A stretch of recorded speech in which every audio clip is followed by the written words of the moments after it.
Maandag skets jou vorm, so sag teen die muur. Ek voel jou asem, ek voel jou asem op my.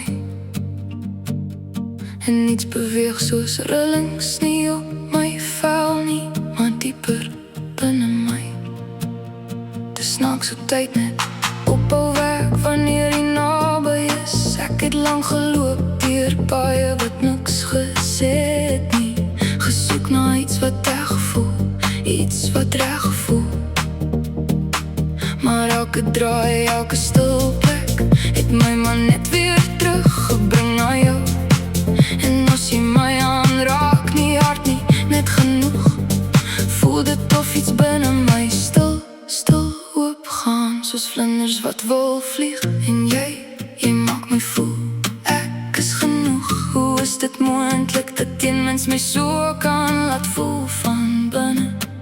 Ek is amper bang om dit te vra, bang vir hoe reg dit voel. As ek naby jou kom raak, alles anders stil. En my hart praat harder as wat ek kan wegsteek. Dis net jy, net jy, net jy. Elke droom wat ek droom, droom ek oor jou.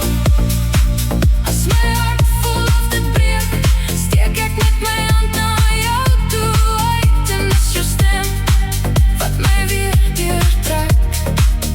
Dis net jy, net jy.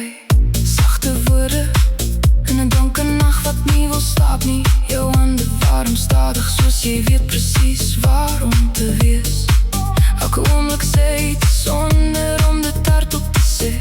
Moenie los nie, want liefde soos hierdie kom nie twee keer nie. En as alles koud raak en ek myself begin verloor, volg ek nog steeds die dowwe lug tot ek weer by jou uitkom. Tyd gaan aan, dit verander goed, maar hierdie bly hou my net vas.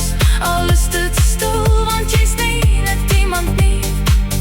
Jy's my alles, sonder dat ek dit eens kan verduidelik. Dis net jy, elke asem, elke lug. En as jou asem oor my vel beweeg, dan weet ek, dis jy, dis nog altyd jy.